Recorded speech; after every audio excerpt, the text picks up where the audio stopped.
Hay historias que han viajado miles de años para llegar hasta ti.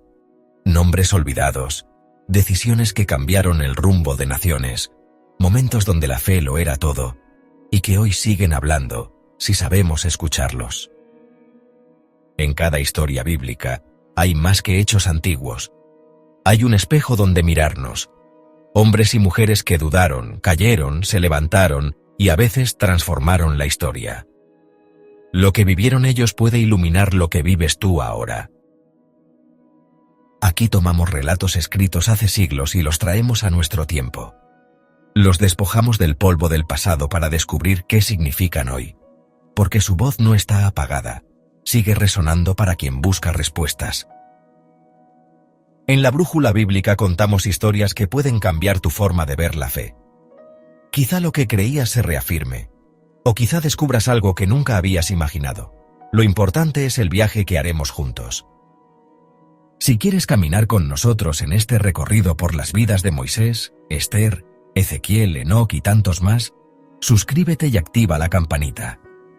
Así no te perderás ninguna de nuestras historias. Este es tu lugar para reflexionar, aprender y dejarte inspirar. Porque cada historia es una brújula que puede guiar tu fe o llevarte a descubrir un horizonte nuevo. Bienvenido, bienvenida a la Brújula Bíblica. El silencio y la corona. La Odisea de Betsabé. De víctima de un rey a madre de un reino. El sol, como un pintor incansable, descendía lentamente sobre las colinas de Jerusalén, extendiendo un lienzo de oro y sombra sobre la antigua ciudad. Desde las ventanas más altas de los palacios y los tejados más humildes de las casas, el crepúsculo se infiltraba en cada rincón, transformando la rutina del día en un momento de serena introspección. En una de las terrazas, un espacio privado y elevado que ofrecía un respiro del bullicio de las calles, una mujer se preparaba para el ritual de su baño vespertino. No era una ceremonia ostentosa, sino un acto de purificación personal y un bálsamo para el alma después de las labores del día. El agua, fresca y limpia, reflejaba la suave luz anaranjada del cielo, como si fuera un espejo de la paz que la mujer sentía en su corazón en ese instante. Su vida, en aquel momento, era un cuadro de sencillez y orden, ajena por completo a la compleja red de poder, intriga y ambición que se tejía en las alturas, a pocos pasos de ella. Su belleza, tan natural como la misma luz que se desvanecía, era un detalle más de su ser, no el epicentro de su existencia. Aquella mujer, cuyo nombre era Betsabé, vivía una existencia marcada por la lealtad y la esperanza. Su esposo, Urias, era uno de los soldados más valientes del ejército del rey, un guerrero honorable que se encontraba en el frente, arriesgando su vida en las fronteras para proteger a la nación. Ella, por su parte, se dedicaba a la tranquilidad de su hogar, a la espera paciente de su regreso. No aspiraba a la vida de la corte, ni anhelaba las grandezas del reino. Su mundo se circunscribía a las paredes de su casa, a los quehaceres cotidianos y a los silenciosos anhelos de una esposa fiel. En la intimidad de su terraza, con la ciudad extendiéndose a sus pies como un mapa inactivo, su belleza era un hecho inherente a su persona, no una herramienta para ser vista o admirada. Para ella, el atardecer no era un telón para un espectáculo, sino un momento sagrado para la limpieza del cuerpo y la quietud del espíritu, un breve oasis de paz en la monotonía de su soledad. Pero la quietud del momento era una ilusión, una calma precaria que estaba a punto de ser irrevocablemente rota. En la terraza de su palacio, que se alzaba sobre el resto de Jerusalén como un gigante de piedra, el rey paseaba con una inquietud que no podía disimular. Él, el gran monarca de Israel, quien debía haber estado al frente de sus ejércitos en el campo de batalla, se había quedado en la comodidad de la ciudad. Su corazón, que había latido con furia en el fragor de la guerra y con reverencia en la intimidad de la adoración, ahora se sentía pesado por la falta de un propósito que lo mantuviera en movimiento. Su mirada, Una mirada que había inspeccionado batallones y juzgado a naciones, vagaba sin rumbo sobre el laberinto de tejados. Y en esa búsqueda de algo que lo distraerá de su propio vacío, sus ojos se detuvieron en la única terraza que aún conservaba un destello de luz y vida, la de Betsabé. El avistamiento casual se transformó en una contemplación intensa, un acto de observación que traspasó los límites de lo aceptable. El rey, un hombre de fe que había sido ungido y bendecido por el Señor, permitió que su corazón se desviara de la senda de la rectitud.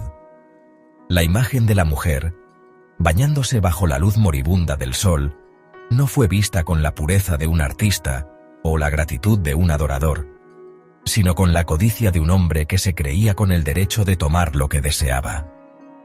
El abismo entre el palacio y la casa de Betsabé era insignificante ante la inmensidad del abismo moral que se abría en el alma del rey. La lejanía que debería haber servido como un muro de protección se disolvió en la mente del monarca, quien en ese instante decidió que la voluntad de Dios y la ley de los hombres estaban subordinadas a su propio deseo. El atardecer, que había comenzado con una inocencia compartida, terminaba con una transgresión gestada en la soledad de un trono. Mientras el deseo ilícito se apoderaba del corazón del rey, Betsabé, completamente ajena a la mirada que la despojaba de su privacidad, completó su baño. La frescura del agua había lavado el cansancio del día y un sentimiento de paz se había apoderado de ella. Se secó con una toalla. Los últimos rayos de sol apenas rozaban su piel, mientras el aire de la noche comenzaba a envolver la ciudad. Su mente, libre de las complejidades de la política y las intrigas de la corte, se centraba en la sencillez de su vida. Tal vez pensaba en el retorno de su esposo, o en la cena que le esperaba, o simplemente disfrutaba de la quietud del momento. No había en ella ni el más mínimo atisbo de un presagio, ni una sombra de la tragedia que se cernía sobre su vida. La inocencia era su escudo, y la privacidad de su hogar era su fortaleza, pero ambos estaban a punto de ser demolidos por el simple impulso de un hombre cuyo poder superaba toda resistencia. El monarca, incapaz de sacudirse la imagen de la mujer que había visto, cedió a su impulso. No hubo ni una sola pizca de razonamiento o un intento de consulta con sus consejeros o con la voz de su conciencia, solo una orden precipitada y arrogante. Desde el esplendor de su trono envió a un mensajero a preguntar por la identidad de la mujer que había cautivado su atención. El siervo, acostumbrado a ejecutar los mandatos de su rey sin cuestionar, partió de inmediato, descendiendo las escaleras de mármol del palacio y cruzando los laberínticos senderos de la ciudad, llevando consigo el peso silencioso de una orden que desataría una cadena de acontecimientos. El camino que el mensajero recorría no era solo un trayecto físico, sino el inicio de una traición, una intrusión en la vida privada de una mujer inocente.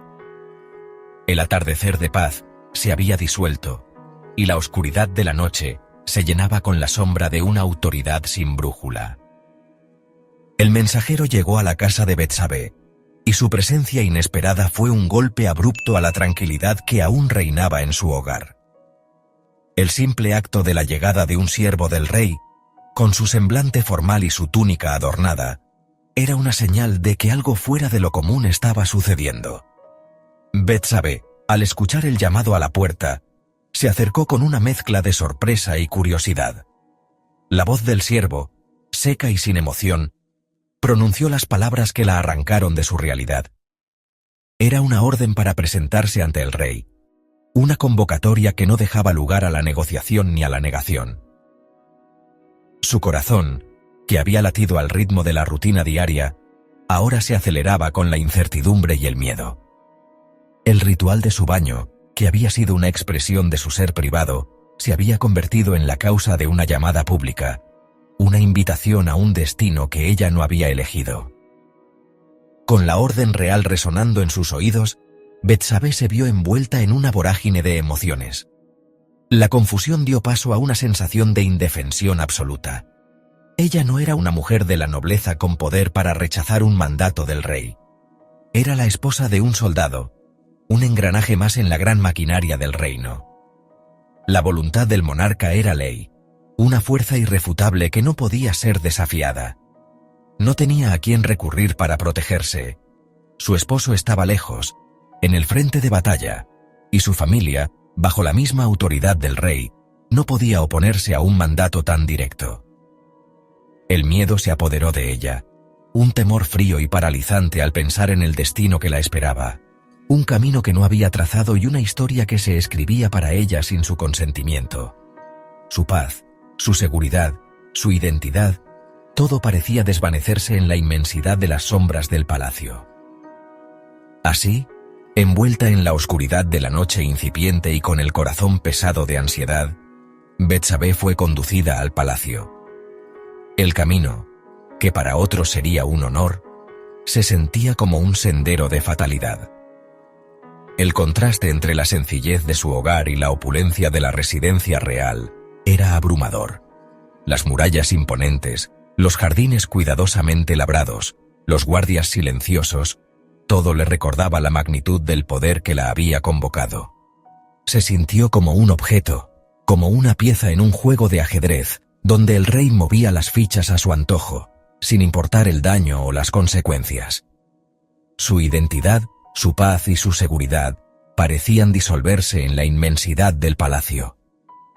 La entrada a la sala del rey era la entrada a un mundo ajeno, un universo de decisiones que la superaban y que no tenía el poder de rechazar. Finalmente los guardias la guiaron hasta la presencia del monarca. El gran rey que había conquistado reinos y había sido exaltado por su pueblo, se encontraba ahora en una posición de poder absoluto, observando a la mujer que había cautivado su corazón con una simple visión en el atardecer. La distancia física entre ellos era insignificante, pero el abismo de poder y circunstancia era inmenso. Betsabé, humillada por la situación, solo podía esperar. Su silencio era un grito mudo de su vulnerabilidad, un recordatorio de que su destino ya no le pertenecía. El atardecer en la terraza, que había comenzado con paz, culminaba en la presencia de un rey que había olvidado su lugar y la había llamado a ella, a un lugar donde la gracia y la pureza no podían coexistir con la arbitrariedad del poder. El velo de la inocencia se había rasgado, y una nueva historia, oscura y llena de dolor, estaba a punto de comenzar. La noche se había tragado las últimas luces del atardecer cuando Betsabé fue conducida a las cámaras del rey. El aire, denso con la fragancia de especias exóticas y la solemnidad de un poder inmenso, contrastaba brutalmente con la frescura y simplicidad de su hogar. El monarca, imponente en su autoridad, la recibió no en el salón del trono, sino en la intimidad de sus aposentos, un espacio diseñado para el descanso y el deleite personal. En ese ambiente, la brecha entre la majestad real y la vulnerabilidad de la mujer era abismal. Ella no pronunció una palabra, ni un ruego, ni un reclamo. Su silencio era una declaración más poderosa que cualquier grito, un testimonio mudo de su situación. Su presencia era la de un objeto, no la de una persona con voluntad propia. El rey, sin embargo, vio su silencio como sumisión, no como la resignación de una víctima atrapada por el poder. Él, que había derramado lágrimas de arrepentimiento y había buscado a Dios con pasión, cedió ante el deseo de un instante, olvidando los principios que lo habían guiado hasta el trono, cegado por una pasión que se transformó en un acto de posesión. El honor de Betsabé fue arrebatado en un silencio que solo el eco de la inmoralidad podría llenar. Aquella noche, la solemne atmósfera del palacio se convirtió en un escenario de transgresión. El rey, en su posición de máxima autoridad, no encontró resistencia en un mundo donde su voluntad era ley. No hubo testigos para la historia que se desarrollaba en la privacidad de las estancias reales. Solo el silencio cómplice de las paredes. Betsabé, atrapada en una situación que no había provocado, no tuvo más opción que soportar el peso de un acto que violaba su lealtad a su esposo y a los preceptos de su fe. El rey, por su parte, permitió que el deseo carnal ahogara la voz de su conciencia, una voz que en el pasado lo había guiado en la batalla y en la oración. El acto, que para él pudo haber sido un momento de pasión momentánea, dejó una marca indeleble en la vida de una mujer inocente, una cicatriz que no sería visible a simple vista, pero que la acompañaría por el resto de sus días. El abismo entre la gloria y la caída, entre la piedad y la perversión, nunca había sido tan corto. La noche, que había comenzado con una mirada furtiva, terminó con una deshonra silenciosa. Al amanecer, Betsabé regresó a su hogar, un retorno marcado por una pesada y amarga carga. El sol, que apenas comenzaba a iluminar los techos de la ciudad, encontraba una mujer transformada. La paz que había disfrutado en su terraza se había roto, reemplazada por la vergüenza y el pesar. Las simples tareas de su hogar, las paredes que una vez le habían ofrecido seguridad, ahora le recordaban la intimidad que le había sido arrebatada. Se movía como una sombra en su propia casa, atrapada en un secreto que no podía contar. El silencio que había marcado el encuentro con el rey ahora se extendía a su vida cotidiana. No había lugar para hablar de lo sucedido, no había nadie con quien compartir el peso de su humillación. Su cuerpo, su alma, su corazón, todo se sentía contaminado, manchado por un acto que la había transformado en un simple objeto del deseo real. La soledad se había convertido en su única compañera. Los días se convirtieron en semanas, y la vida continuó con su ritmo inalterable. El rumor de la guerra llenaba las calles de Jerusalén, las noticias del campo de batalla llegaban con regularidad, y la gente esperaba ansiosa el regreso de sus soldados. Para Betsabé, sin embargo, el tiempo se había detenido. Cada día era un recordatorio silencioso de la traición que se había cometido. El rey, desde su trono, gobernaba el reino, y ella, desde su hogar, luchaba por mantener una fachada de normalidad. El secreto que guardaba era una prisión, una carga invisible que la separaba de su propia existencia. Con cada amanecer, crecía en ella el miedo de que el acto de una noche tuviera consecuencias que no podrían ser ocultadas. La vida que había conocido, una vida de simpleza y honradez, se sentía ahora como un recuerdo distante, sepultada bajo el peso de un pecado ajeno. Y así, en medio de esa ansiedad silenciosa, llegó la prueba irrefutable de la transgresión. El tiempo, que todo lo revela, le mostró que el acto de una noche en el palacio había sembrado una nueva vida en su vientre. La noticia no fue un motivo de alegría, sino un golpe devastador. La evidencia de su deshonra ya no era solo una carga en su conciencia, sino una realidad física que no podía ser escondida. El embarazo de una mujer cuyo esposo estaba lejos, luchando en el campo de batalla, era una condena pública, una señal ineludible de adulterio. El miedo se transformó en pánico. Las consecuencias, que hasta entonces habían sido una posibilidad abstracta, se materializaban ante sus ojos. El silencio que la había protegido ya no era suficiente. El secreto, que había intentado guardar con toda su fuerza, estaba a punto de ser revelado al mundo, trayendo no solo vergüenza sobre ella, sino también la ira del rey y la amenaza de una terrible sentencia.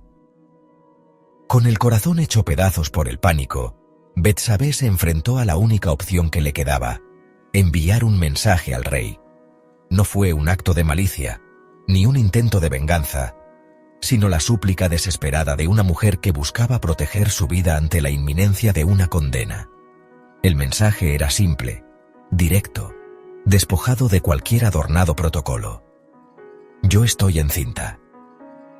En ese breve comunicado, no solo revelaba su condición, sino que también ponía el peso de la responsabilidad sobre los hombros del rey. Era una llamada a su conciencia, un recordatorio de su poder y de la parte que había jugado en la situación. Era un grito mudo en el que esperaba encontrar una respuesta de protección, una solución a un problema que solo el monarca podía resolver. Su silencio se había roto, y el eco de su mensaje resonaba en los pasillos del palacio, exigiendo una respuesta. El monarca, sentado en la tranquilidad de sus aposentos, recibió la nota. La leyó, y el silencio de sus aposentos se llenó de la conmoción de su alma. La noticia, que en cualquier otra circunstancia habría sido motivo de gozo, era ahora una fuente de pánico y remordimiento. La pasión que lo había cegado se desvaneció, reemplazada por la fría y terrible realidad de las consecuencias. El pecado, que él pensaba que había cometido en secreto, ahora tenía una manifestación viviente. La noticia no solo amenazaba la reputación de Betsabé, sino también la suya, la del rey de Israel, ungido por el mismo Dios. La vergüenza de su pecado se le vino encima, y la necesidad de ocultarlo se volvió un imperativo. El problema no era solo moral, era político, social y personal. Una mancha en su reinado que, de ser descubierta, tendría consecuencias catastróficas.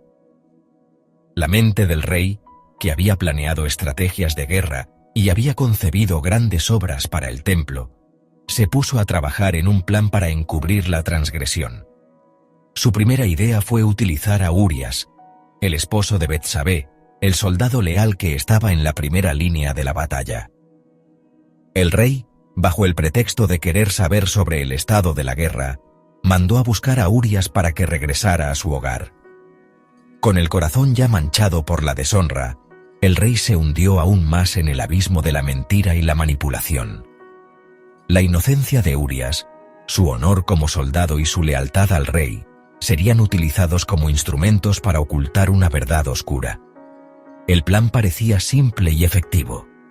Si Urias pasaba una noche con su esposa, el hijo que ella esperaba podría ser considerado suyo, y el pecado del rey quedaría oculto para siempre. El mensajero partió de nuevo, esta vez con una orden que, en su aparente inocencia, ocultaba una traición. El camino que había recorrido para llevar el mensaje a Betsabé ahora se extendía hacia el campo de batalla, hacia la tierra donde Urias, el heteo, luchaba fielmente por su rey. El soldado, ajeno a la vida de intrigas del palacio, recibiría la orden de regresar a casa, creyendo que era un honor ser convocado por el rey. Su corazón, lleno de lealtad y de la esperanza de ver a su esposa, no sospecharía que el regreso que tanto anhelaba no era para un descanso merecido, sino para ser el peón en el juego de un monarca que había perdido su brújula moral. Su inocencia era su mayor debilidad, y el rey se aprovecharía de ella sin el menor escrúpulo, hundiendo su propia alma en un pozo de oscuridad aún más profundo. Y así, el mensaje del rey, una orden aparentemente benigna, se puso en marcha, sellando el destino de varios personajes en una historia que había comenzado con una simple mirada en el atardecer. La trama se complicaba, la mentira se tejía con hilos de autoridad y poder, y la inocencia de Betsabé y de Urias quedaba atrapada en una red de engaño. El soldado, que peleaba valientemente por su rey, desconocía que su mayor batalla se libraría en el interior de su propio hogar. El rey, que había actuado sin pensar en las consecuencias, ahora se veía obligado a tomar decisiones cada vez más oscuras para proteger su imagen. La tranquilidad del reino se veía amenazada por el turbulento corazón de un hombre. La historia, que había comenzado con un acto de deshonra, ahora se encaminaba hacia un nuevo capítulo, un capítulo donde el silencio y la mentira se convertirían en armas mortales, con un desenlace inminente.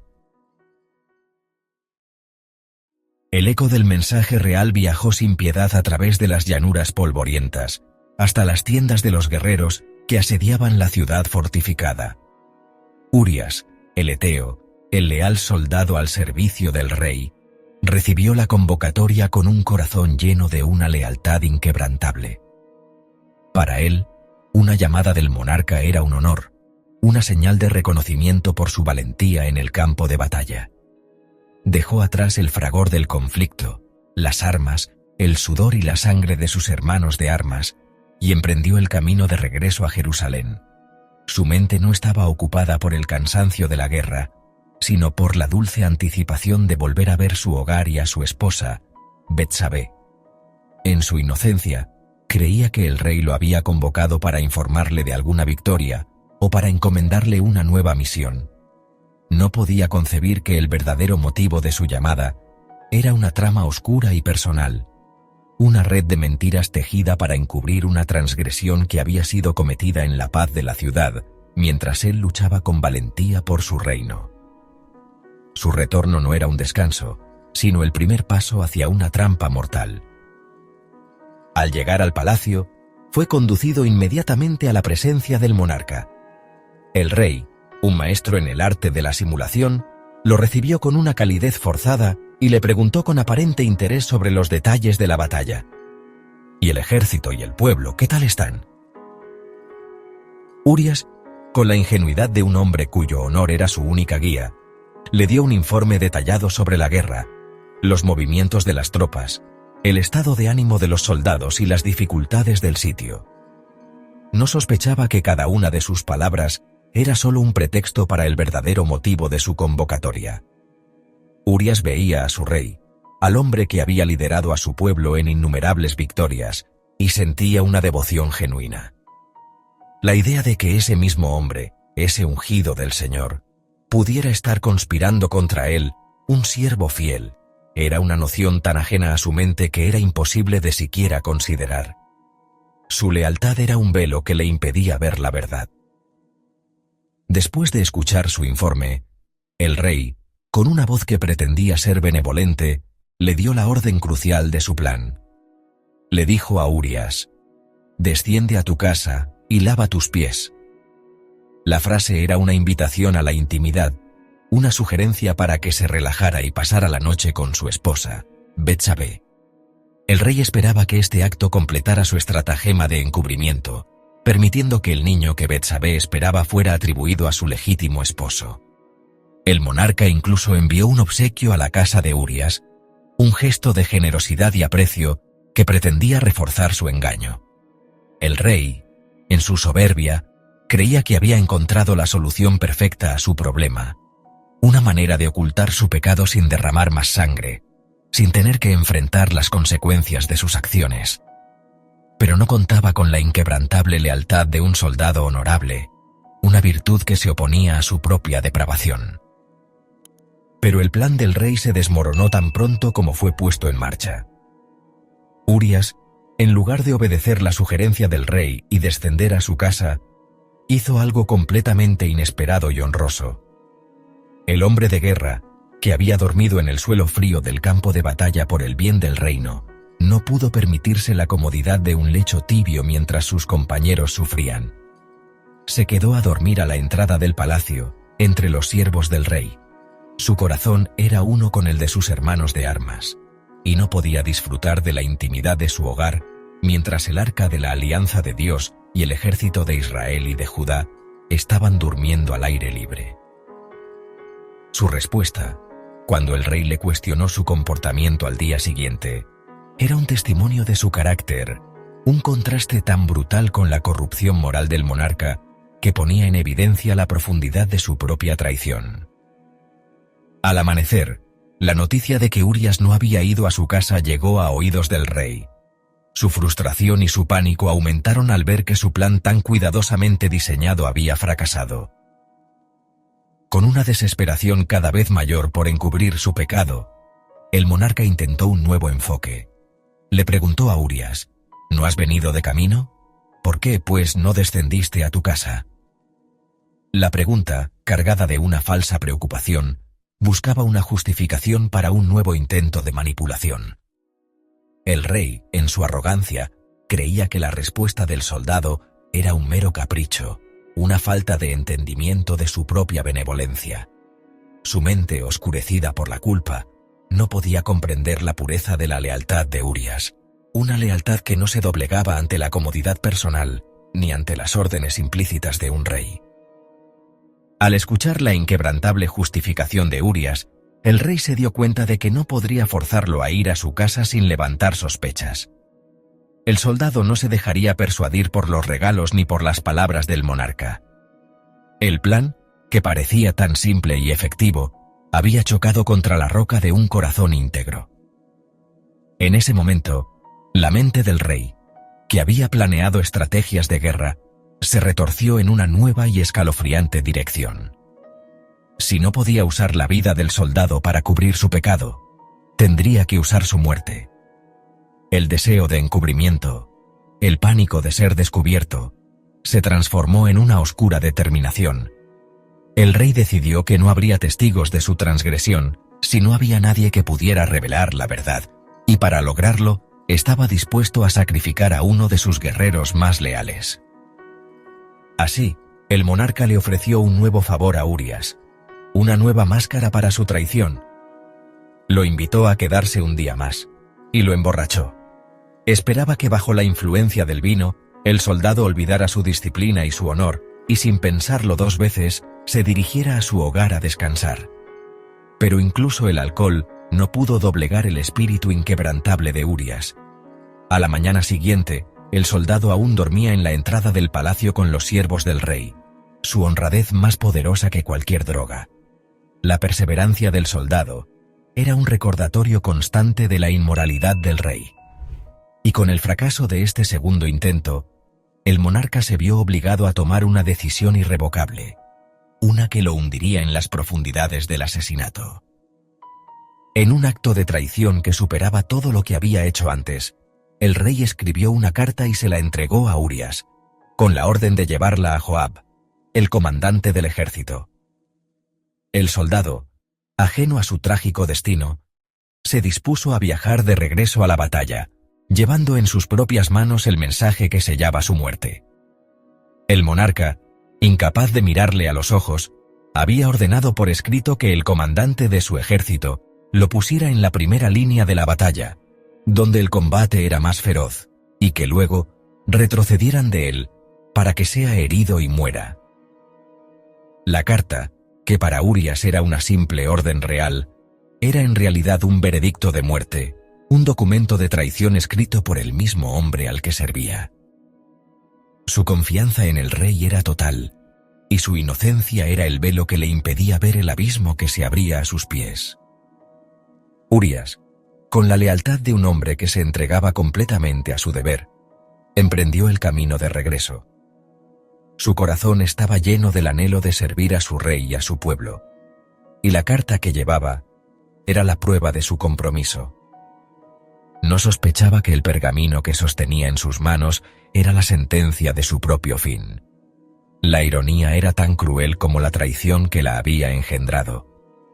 El soldado que había sobrevivido a innumerables batallas, que había enfrentado la muerte en el campo de guerra, iba a ser asesinado por la mano de la misma persona que había jurado proteger.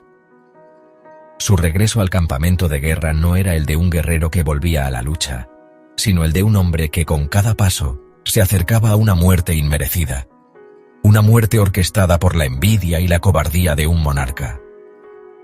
Joab, el comandante del ejército, al recibir la carta y leer la orden, se encontró en una posición imposible. Un general de guerra no cuestionaba las órdenes de su rey. Con un corazón pesado, acató la directiva, colocando a Urias en una posición estratégica donde era casi imposible sobrevivir.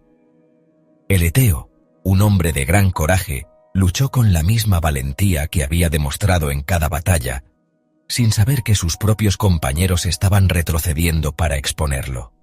El sacrificio de su vida no fue una muerte honorable en el campo de batalla, sino un asesinato encubierto, una conspiración que quedaba en manos de un general que obedecía sin preguntar.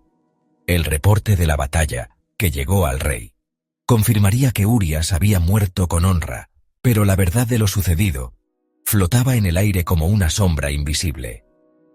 La trama se había cerrado, pero las consecuencias de la transgresión estaban a punto de manifestarse de una manera que ni el rey ni Betsabé podían haber imaginado. Mientras el polvo del camino se asentaba tras el regreso del mensajero del campo de batalla, la noticia de la muerte de Urias llegó a oídos del rey.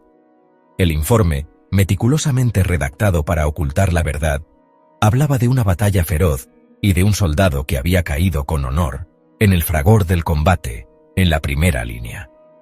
El monarca, con una frialdad y una falta de remordimiento que delataban la depravación de su corazón, reaccionó con aparente pesar. Envió un mensaje de consuelo a Joab, el comandante del ejército, con la orden de no tomar la derrota a pecho, pues la espada consume lo mismo a uno que a otro. Era una frase de consuelo vacío, una justificación para el asesinato que él mismo había orquestado. Con la muerte de Urias, el rey creía que el problema de su transgresión estaba resuelto, que el secreto de su pecado quedaría sepultado para siempre con el soldado eteo. Su conciencia, sin embargo, no quedaría en silencio por mucho tiempo, pues el Señor no podía permitir que un acto tan abominable quedara impune. Para Betsabé, la noticia de la muerte de su esposo fue un golpe devastador. La mujer que había esperado el regreso de su marido con un corazón lleno de angustia por un secreto que la consumía, ahora se enfrentaba a una realidad aún más dura: la muerte del hombre al que amaba. Las lágrimas que derramó no eran solo por la pérdida de su esposo, sino por la terrible certeza de que su muerte no había sido un accidente de la guerra. Ella sabía, en lo más profundo de su ser, que Urias había sido asesinado para proteger el pecado del rey y el secreto que los unía. Su dolor se mezclaba con la culpa y la vergüenza, un cóctel amargo que la perseguiría por el resto de su vida. Vestida de luto, lloró por los 7 días de rigor, un lamento que no era solo por su esposo, sino por la inocencia que había perdido, por la vida que le había sido robada y por el hijo que llevaba en su vientre, un hijo cuya existencia era la prueba irrefutable de la maldad del rey. Con el periodo de luto de Betsabé finalizado, el rey, impulsado por su prisa por legitimar su pecado, la mandó a buscar al palacio. Con una mezcla de compasión simulada y una voluntad de hierro, la tomó por esposa. La boda no fue una celebración, sino la formalización de una injusticia. Un acto que intentaba disfrazar un crimen con los honores de la realeza. El rey, un hombre cuyo corazón había estado lleno de la más profunda devoción, ahora se movía como un ajedrecista frío y calculador, buscando cubrir cada huella de su transgresión. El hijo que Betsabé llevaba en su vientre, que había sido la prueba de su deshonra, se convertiría ahora en el heredero de un trono, la prueba de la victoria de la maldad sobre la justicia. El pecado del rey parecía haber triunfado, y la malicia del hombre parecía haber superado la voluntad de Dios. Pero la historia de la transgresión y el encubrimiento no terminó con el matrimonio. Aunque el rey había conseguido su objetivo, aunque el pecado había sido enterrado bajo la alfombra de la legalidad, el Señor no estaba ciego ni sordo. La indignación divina había sido provocada, no solo por el adulterio, sino también por el asesinato de un hombre justo y leal. A los ojos de Dios, el pecado del rey era una llama oculta que, aunque invisible para los hombres, ardía con una intensidad devoradora. Y para enfrentar esa llama, el Señor eligió a un hombre de fuego, un profeta audaz, un mensajero de la verdad. El profeta se llamaba Natán, un hombre cuya lealtad a Dios superaba con creces su lealtad a cualquier monarca terrenal. Su misión era confrontar al rey, no con un castigo inmediato, sino con un juicio de palabras que haría que el propio rey se condenara a sí mismo. El profeta Natán se presentó ante el rey. No llegó con la ira de un acusador, sino con la astucia de un narrador. Le contó una parábola que en su simplicidad tenía el poder de una espada de doble filo. La historia hablaba de 2 hombres en una misma ciudad. Uno rico, con vastos rebaños de ovejas y vacas, y otro pobre, que no tenía más que una sola cordera, la cual había criado con su familia como si fuera una hija. La cordera comía de su pan, bebía de su copa y dormía en su seno. Era su única compañía, su único tesoro. El rey, un hombre que había sido pastor en su juventud, escuchaba la historia con el interés de un hombre del campo, sin sospechar que cada palabra era una trampa que lo llevaría a su propia condena. La parábola era un espejo, un reflejo de su propio pecado, pero él, ciego por su arrogancia y su soberbia, no podía ver su propia imagen en la historia que se le contaba. El profeta continuó su narración, su voz llena de un dramatismo que el rey no sospechaba que estaba dirigido a él. Le contó cómo al hombre rico llegó un viajero, y él, en lugar de tomar una de sus propias ovejas para preparar una comida, tomó la única cordera del hombre pobre y la preparó para su huésped. Al escuchar la historia, la ira del rey se encendió. Su sentido de la justicia, que había sido apagado por su propio pecado, se avivó con furia ante la injusticia que se le presentaba. Juró por el Señor que el hombre que había hecho tal cosa merecía morir y que la cordera debía ser restituida 4 veces.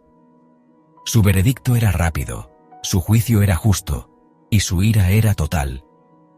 En su mente, estaba defendiendo a los pobres y a los indefensos, sin saber que, con cada palabra que pronunciaba, estaba sellando su propia condena.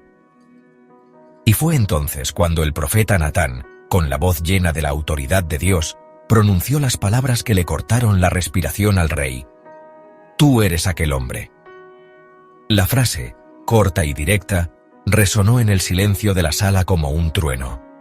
El rey, que había juzgado la injusticia de la parábola con tanta rapidez, se vio a sí mismo en el espejo de las palabras del profeta. La historia de los 2 hombres no era una simple narración, era una acusación, una denuncia de su propio pecado. Él, el hombre de inmensas riquezas y poder, había tomado la única mujer de un hombre pobre y la había deshonrado. Él, el que había ordenado la muerte del hombre rico en la parábola, ahora se enfrentaba a su propio juicio, un juicio que no sería pronunciado por los hombres, sino por el mismo Dios. Con la ira desvanecida, el rey se humilló ante la verdad. Reconoció su transgresión y su arrepentimiento fue tan profundo como su pecado. Le dijo a Natán: «Pequé contra el Señor». No hubo excusas, ni pretextos, solo un reconocimiento honesto y doloroso de su culpa. En ese momento, el rey dejó de ser un monarca soberbio y se convirtió en un hombre roto, un hombre que se enfrentaba a las terribles consecuencias de su orgullo y su lujuria. Y el profeta Natán, al ver el sincero arrepentimiento del rey, pronunció la palabra de Dios: «También el Señor ha perdonado tu pecado, no morirás». La misericordia de Dios, tan incomprensiblemente grande, se extendió sobre el hombre que se había arrepentido. Pero el perdón no significaba que no habría consecuencias. El profeta Natán continuó, entregando la sentencia de Dios que, aunque no era la muerte, sería un castigo tan duro como la vida misma. Le dijo al rey: «Por cuanto con este asunto hiciste blasfemar a los enemigos del Señor, el hijo que te ha nacido ciertamente morirá». Y así, el perdón se mezclaba con la justicia. La gracia se mezclaba con el castigo. El hijo inocente, el fruto de la transgresión, tendría que pagar el precio del pecado de sus padres. La noticia fue un golpe devastador para el rey y para Betsabé. El hijo, el único lazo visible que los unía, el que había sido el motivo de su matrimonio y la legitimación de su pecado, se convertiría en la víctima del juicio divino. La llama oculta, el pecado que el rey había intentado ocultar, ahora se manifestaba en la vida de un ser inocente. Y así la historia de Betsabé y el rey entraba en una nueva y trágica fase. El pecado había sido expuesto, el juicio había sido pronunciado y las consecuencias estaban a punto de manifestarse. El hijo que la pareja había tenido se enfermó y el lamento del rey se elevó al cielo, una súplica desesperada por la vida del pequeño. Pero la sentencia ya había sido dictada. El perdón de Dios no anularía la justicia de su juicio. El castigo que el rey había buscado evitar con su conspiración, ahora le llegaría de la manera más dolorosa. El camino de Betsabé, que había sido una senda de injusticia y vergüenza, ahora se encaminaba hacia un nuevo capítulo. Un capítulo donde el dolor de la pérdida se convertiría en un catalizador para la redención y la gracia. La sentencia divina, pronunciada con voz profética, se hizo realidad de la manera más dolorosa imaginable. El niño, el fruto de la transgresión, cayó gravemente enfermo. El rey, el hombre de fe que había sido castigado por su pecado, reaccionó con una desesperación profunda y total. A pesar de que el profeta ya le había revelado el designio de Dios, el rey se aferró a la última chispa de esperanza.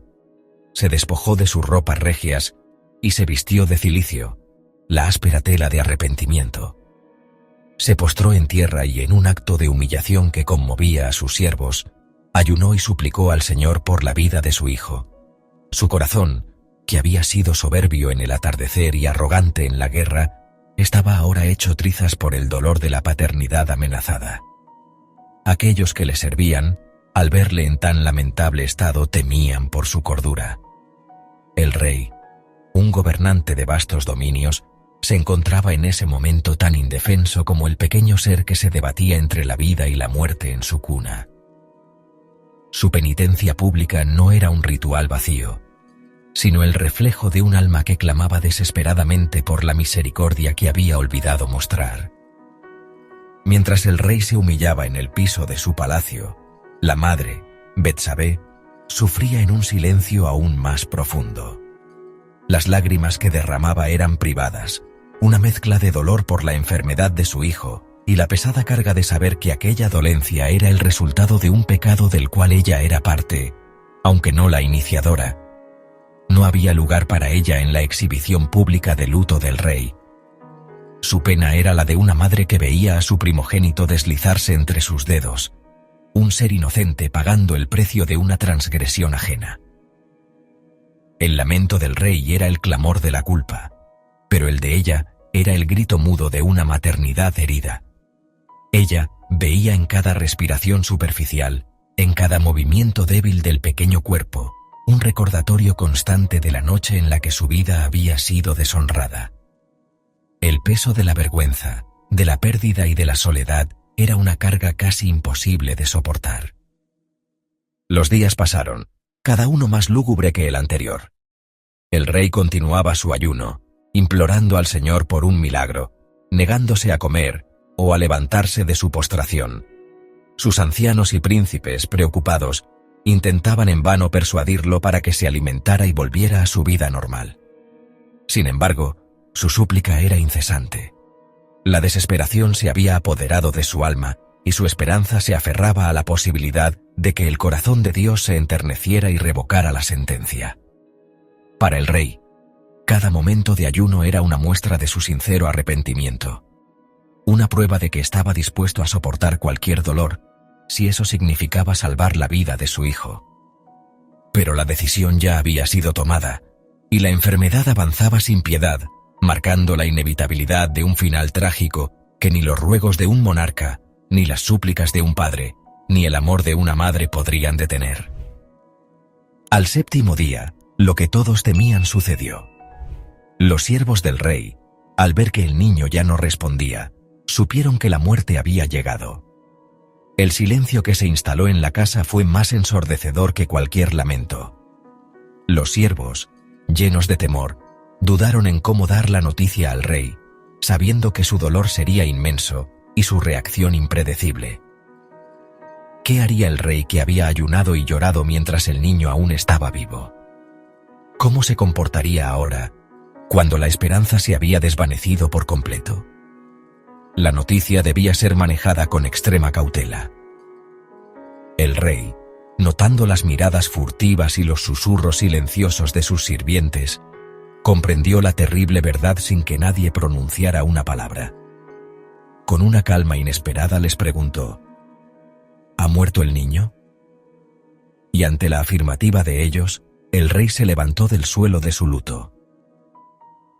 El cambio en la actitud del monarca dejó a sus siervos completamente perplejos. El hombre que se había postrado en tierra y negado a comer durante 7 días, se levantó, se lavó y se ungió con aceite. Se puso ropas limpias y entró en la casa del Señor, donde adoró. Acto seguido, regresó a su palacio y pidió que le sirvieran comida. Aquellos que le rodeaban, asombrados, no podían entender la lógica detrás de su comportamiento.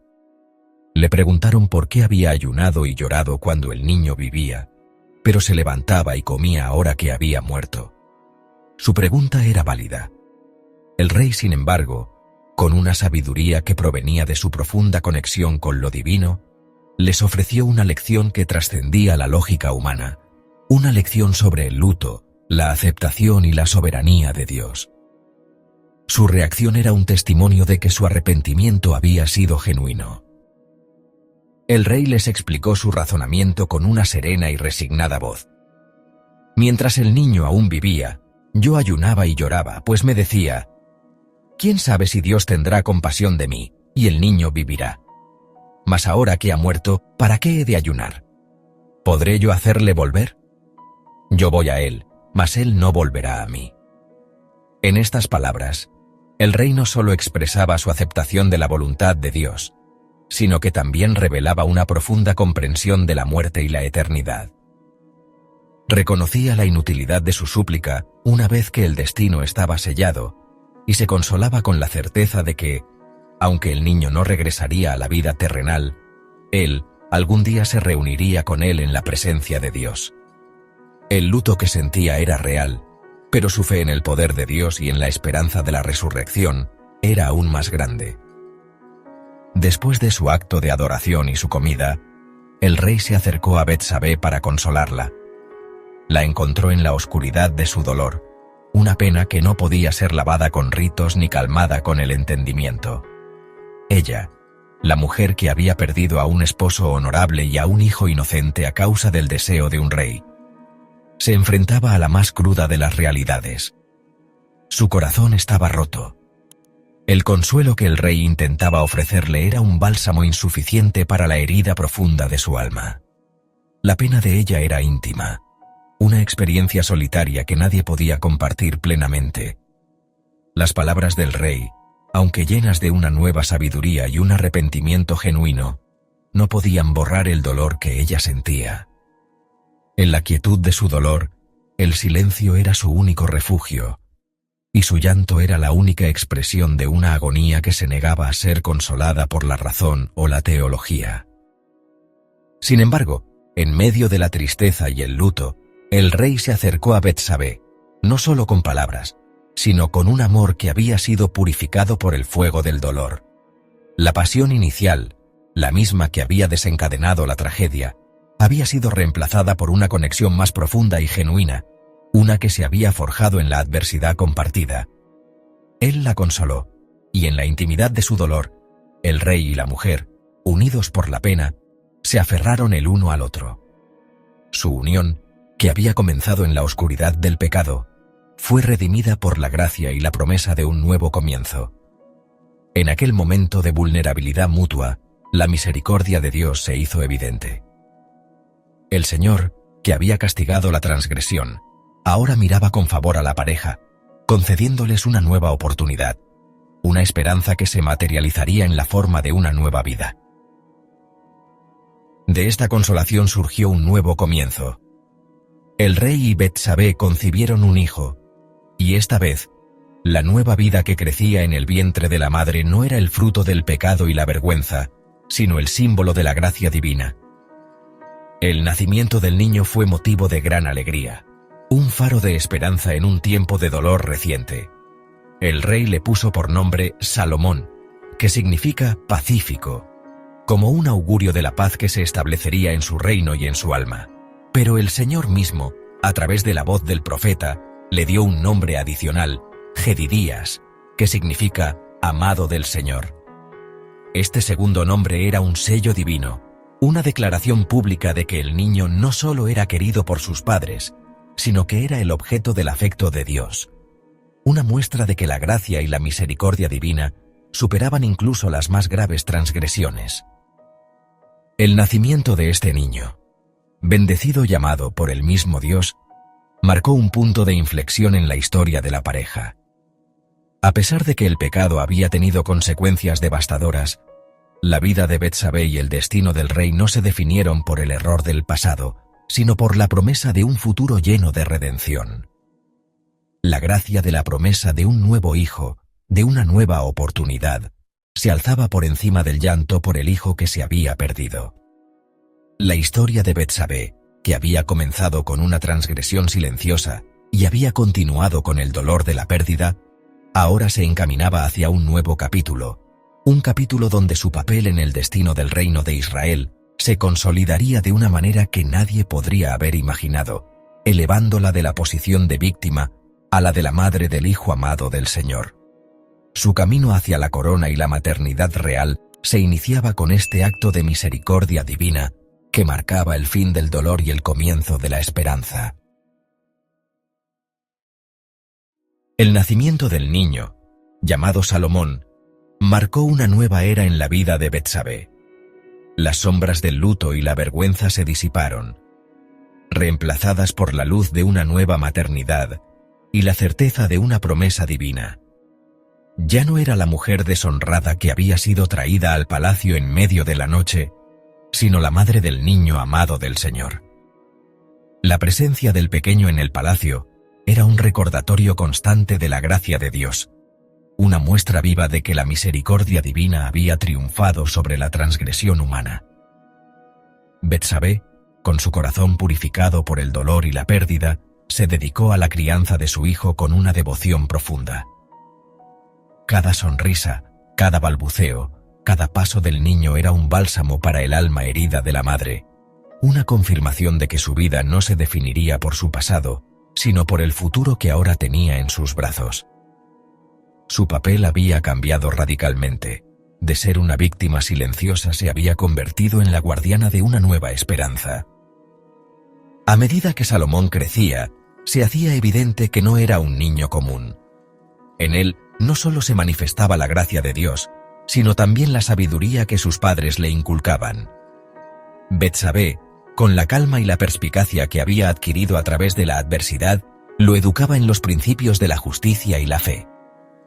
Ella, que había vivido la injusticia en carne propia, sabía la importancia de la equidad y la misericordia. Su voz, tranquila y serena, le hablaba de las leyes de Dios, de la historia de su pueblo y del arrepentimiento del rey. Aunque las lecciones del rey podían ser majestuosas y llenas de la gloria de la batalla, las de Betsabé eran íntimas y profundas, llenas de la sabiduría que se obtiene del sufrimiento. Ella se convirtió en la principal influencia en la formación del carácter de su hijo, una madre que lo preparaba no solo para gobernar un reino, sino para gobernar con un corazón justo y humilde. El rey, por su parte, se aferró a Salomón con un amor que no se parecía al que sentía por sus otros hijos. En este niño veía la culminación de un ciclo de pecado y arrepentimiento, un faro de esperanza que lo redimía ante sí mismo y ante el reino. El afecto que le profesaba no era solo el de un padre por su hijo, sino el de un hombre por la prueba tangible del favor de Dios en su vida. Esta profunda conexión con Salomón fortaleció aún más la posición de Betsabé en la corte. Ya no era una de las muchas esposas del rey, sino la madre del hijo favorito, el sucesor de la promesa. Su estatus no provenía de un linaje real, sino de la bendición divina que se había derramado sobre su hijo. Su influencia, aunque silenciosa, era poderosa, pues el rey no tomaba ninguna decisión importante sin su consejo. La vida en el palacio era un complejo laberinto de jerarquías y rivalidades, y Betsabé, con su nueva posición, se convirtió en un faro de dignidad. Mientras que otras esposas y concubinas competían por la atención y el favor del rey, ella mantuvo una serenidad y una discreción que la separaban del resto. No buscaba el poder por el poder mismo, sino que entendía que su rol como madre del futuro rey le confería una responsabilidad única. Su sabiduría era un recurso valioso para el monarca, y su presencia en la corte era una señal de estabilidad y de la aprobación divina. Su pasado, que para otros podría haber sido una fuente de burla, se había transformado en un testimonio de la gracia de Dios. Ella era una mujer de fe, una matriarca en ciernes, cuyo poder residía en la quietud de su espíritu y en la profunda confianza en el Señor. El rey, en su ancianidad, veía cómo su reino, que había sido forjado con la espada y la fe, se encontraba en una encrucijada. La cuestión de la sucesión se cernía sobre el palacio como una tormenta inminente. La promesa divina, «Y tú le darás un hijo que edificará mi casa», que se había hecho con respecto a Salomón, era el único faro en la oscuridad. El rey sabía que la voluntad de Dios era que Salomón gobernara después de él, pero los otros hijos, con sus propias ambiciones y sus propios partidarios, veían en la promesa un obstáculo a su propio poder. La figura de Betsabé, como la madre del sucesor ungido por Dios, se volvía cada vez más importante, una pieza central en el gran tablero de ajedrez de la política del reino. En la quietud de sus aposentos, lejos del ruido de la corte, Betsabé se dedicaba a la formación de su hijo. Le enseñaba no solo los deberes de un rey, sino también las responsabilidades de un hombre de fe. Ella, que había sido un peón en un juego de poder, sabía que el verdadero poder residía en la humildad y la obediencia a la voluntad de Dios. A medida que Salomón crecía en sabiduría y en estatura, la madre, una mujer que había conocido la amargura del pecado ajeno, le transmitía la importancia de la justicia, la compasión y la misericordia. Su voz, llena de la experiencia de su vida, era un ancla para el corazón del joven príncipe, un recordatorio constante de que su poder no debía ser usado para la opresión, sino para la edificación del pueblo de Dios. El crecimiento de Salomón y el favor del rey hacia él no pasaron desapercibidos. La rivalidad entre los príncipes, que había sido una corriente subterránea, comenzó a manifestarse abiertamente. Adonías, un hijo mayor del rey, se vio a sí mismo como el heredero natural del trono. Con una ambición ardiente y el apoyo de algunos de los generales y sacerdotes más influyentes, comenzó a sentar las bases para una usurpación. Su arrogancia lo llevó a proclamarse rey sin la aprobación de su padre. Este acto de rebeldía era una amenaza directa a la promesa de Dios y a la vida de Salomón y de su madre. La paz en el palacio se vio amenazada por la conspiración y la seguridad del futuro de la nación pendía de un hilo. Betsabé, una mujer que había aprendido a leer las señales del peligro, observaba la situación con una mezcla de cautela y determinación. No era una política de nacimiento, pero la vida la había obligado a serlo. Con la calma de una estratega, entendía que el destino de su hijo no se podía dejar al azar. La amenaza era real, y la vida de Salomón estaba en grave peligro. Los años de silencio y sumisión habían terminado. Ahora, con el destino del reino en juego, ella tendría que tomar una posición activa y defender la promesa que le había sido dada por el Señor. El poder que había obtenido no era para su propio beneficio, sino para la protección de su hijo y la voluntad de Dios. La influencia de Betsabé, forjada en la adversidad y el dolor, se manifestaría en el momento crucial. En la intimidad de su vida, había demostrado ser una madre sabia y una consejera confiable. Ahora, esa misma sabiduría y confianza serían puestas a prueba en el escenario público de la intriga del trono. El plan de Adonías era una amenaza a la promesa divina, y solo una acción audaz y decidida podría detener la usurpación. Betsabé, la madre del sabio, se daría cuenta de que su papel en la historia no había terminado con el nacimiento de su hijo, sino que estaba a punto de alcanzar su punto más alto, un momento que la obligaría a confrontar al rey una vez más, pero esta vez con la voz de la verdad y la urgencia de la profecía. El camino de Betsabé, desde la terraza del atardecer hasta el palacio real, no había sido fácil.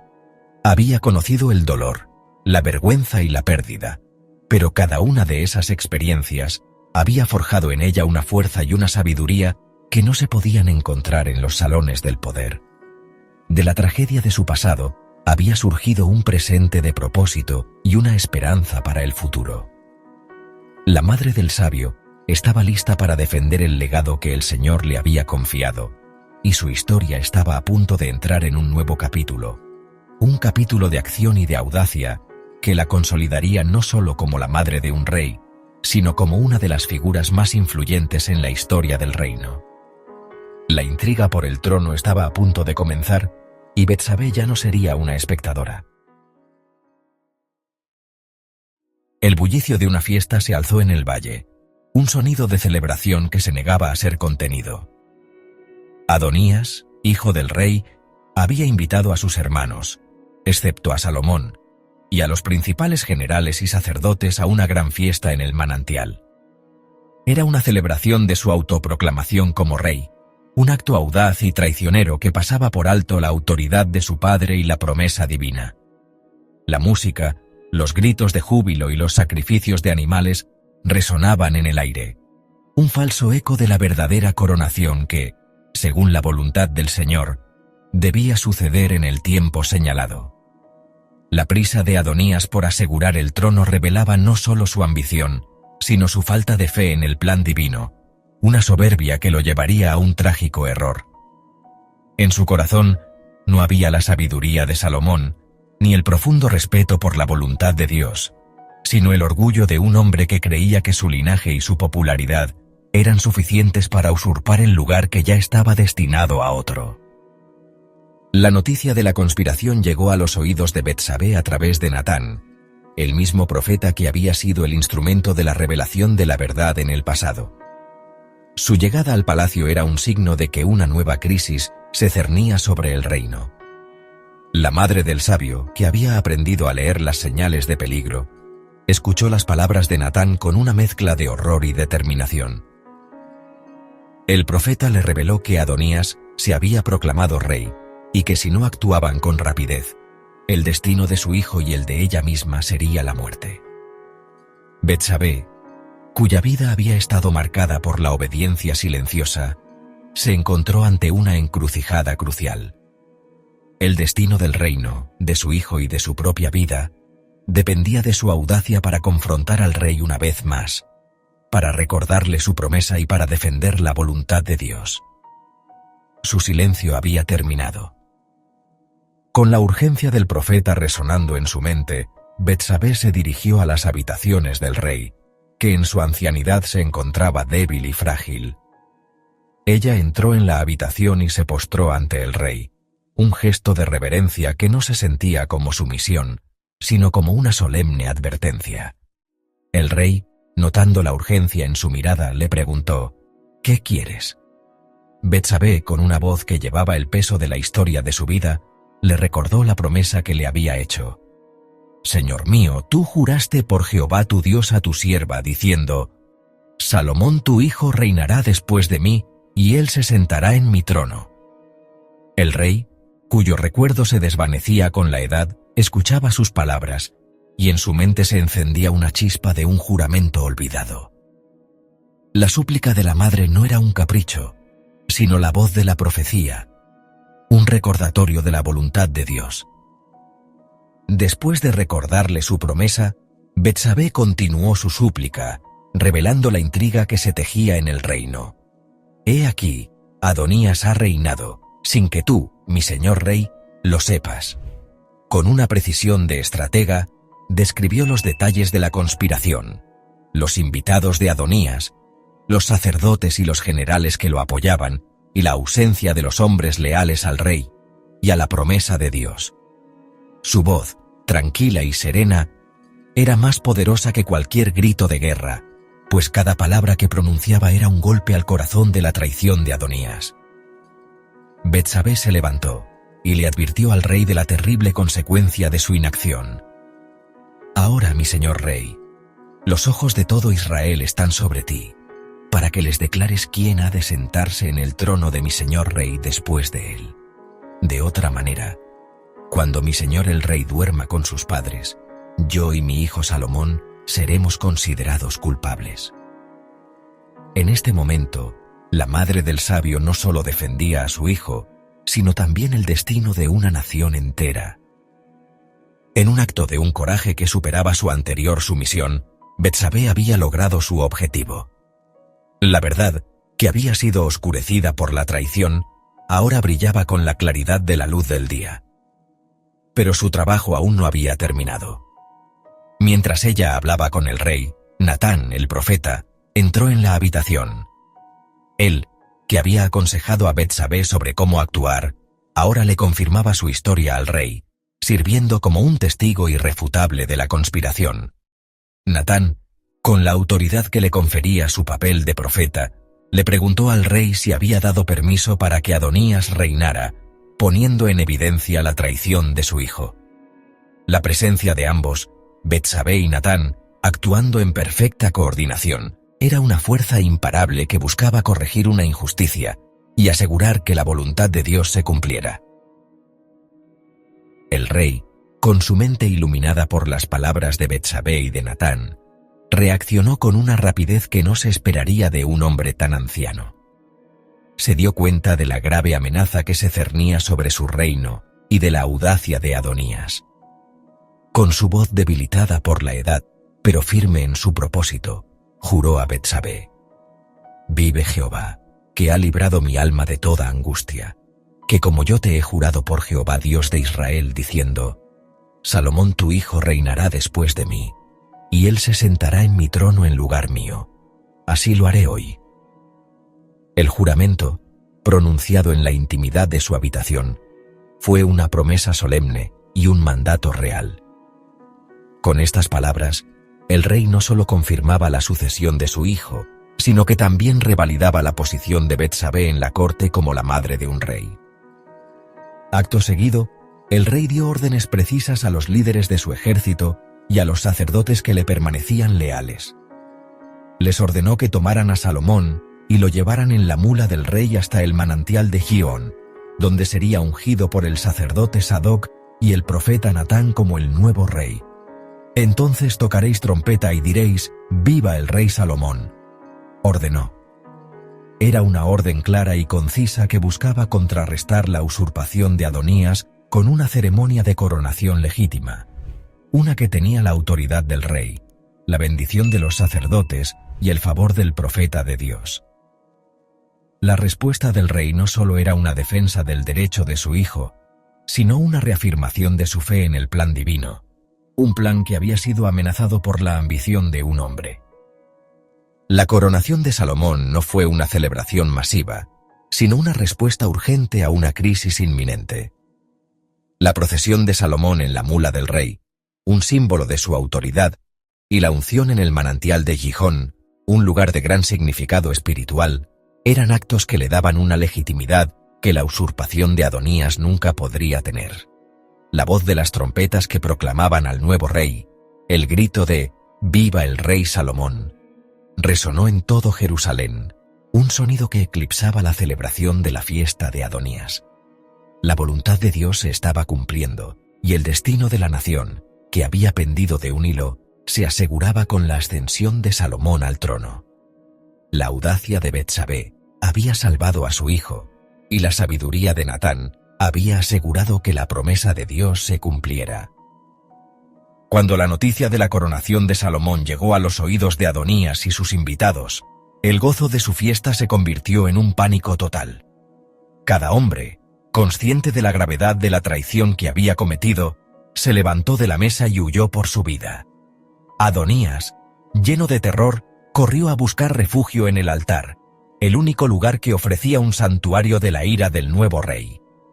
Su arrogancia se desvaneció, reemplazada por el miedo y la desesperación.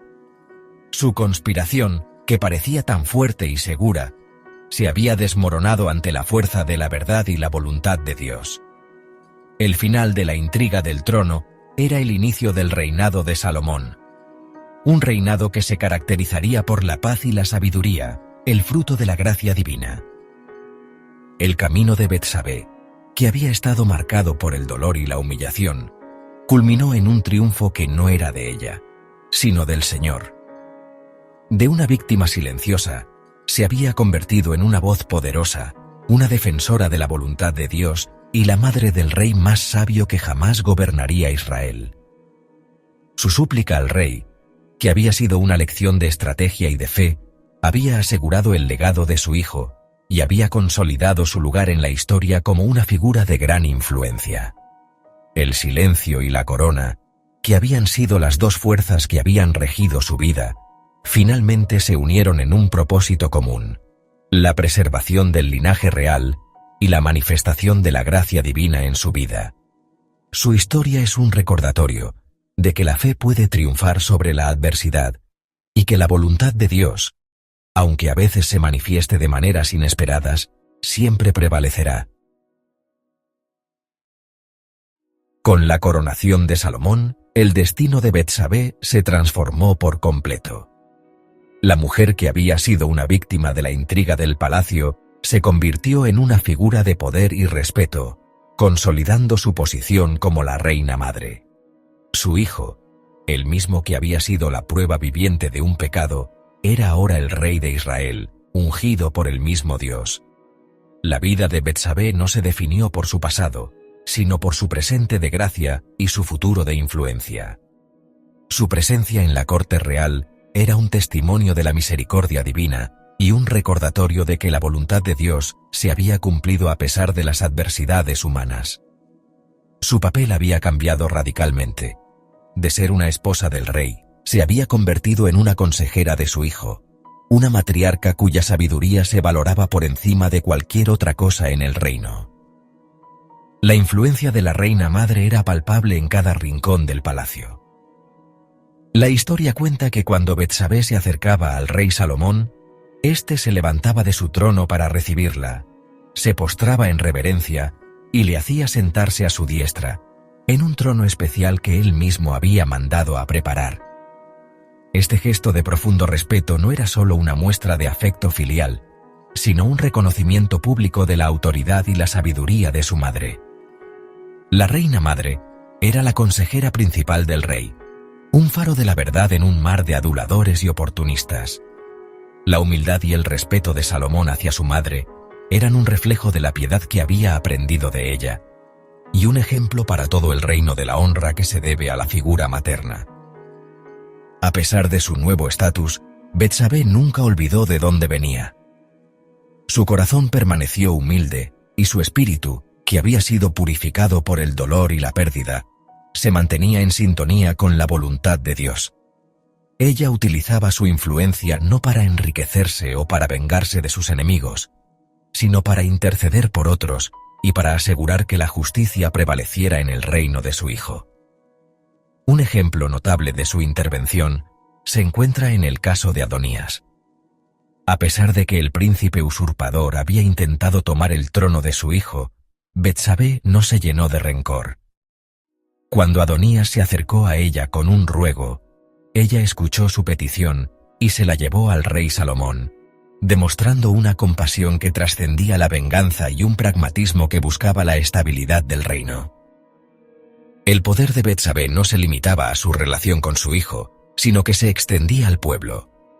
Su reputación de sabiduría y compasión la convirtió en una figura a la que la gente común y los nobles por igual acudían en busca de ayuda. Consciente de su pasado y de su redención, ella se convirtió en una defensora de los vulnerables y en una voz para aquellos que no tenían acceso directo al trono.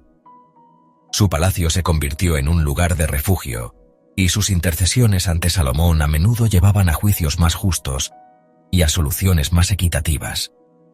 La mujer que una vez se sintió sola en su dolor, ahora era un pilar de la comunidad, usando su posición para traer gracia y justicia al reino. Con la sabiduría que la caracterizaba, Betsabé asumió la responsabilidad de ser una guía moral y espiritual para su hijo. Ella, que había sido testigo de la soberbia y la depravación, se dedicó a enseñarle la importancia de la humildad y el temor de Dios. Las lecciones no se limitaban a asuntos de Estado, sino que se extendían a la vida personal y a la ética del rey. Ella le recordó que la verdadera grandeza no reside en el poder absoluto, sino en la capacidad de escuchar la voz de Dios y de gobernar con un corazón de pastor. El carácter de Betsabé, forjado en el crisol del sufrimiento, se convirtió en la base moral del reinado de Salomón. La sabiduría de Salomón, que sería famosa en todo el mundo, no era un don que surgió de la nada, sino el resultado de una vida de educación en los principios divinos, una educación que su madre le había proporcionado. En cada decisión que tomaba, en cada juicio que emitía, se veía el reflejo de la influencia de Betsabé. La madre, que había sido una víctima de la injusticia, crió a un hijo que se convertiría en el símbolo de la equidad y la misericordia. El legado de Betsabé no solo residía en el trono que su hijo ocupaba, sino en la manera en que Salomón lo gobernaba. Ella había sembrado la semilla de la piedad en el corazón de su hijo, y la cosecha sería la paz y la prosperidad de su reinado. Las enseñanzas de Betsabé se manifestaron de manera contundente en el reinado de su hijo. La famosa historia del juicio de Salomón entre las dos mujeres que reclamaban al mismo bebé es un claro ejemplo de la sabiduría que ella le había inculcado.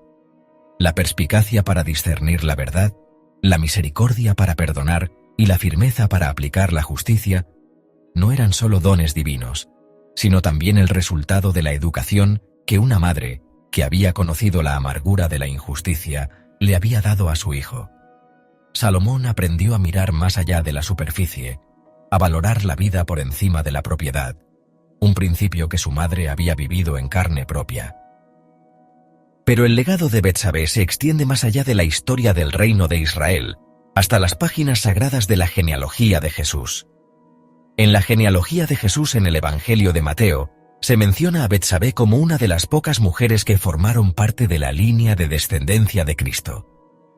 Aunque el texto se refiere a ella como la mujer de Urías, esta inclusión es un acto de gracia y de redención, un recordatorio de que la gracia de Dios es más grande que cualquier pecado y que la misericordia divina puede transformar incluso los errores más graves en parte de su plan de salvación. La historia de Betsabé, que comenzó con la oscuridad de una transgresión, se elevó a la luz de la redención, y su nombre, junto con el de otras mujeres de fe, se incluyó en la línea que culminaría con el nacimiento del Mesías.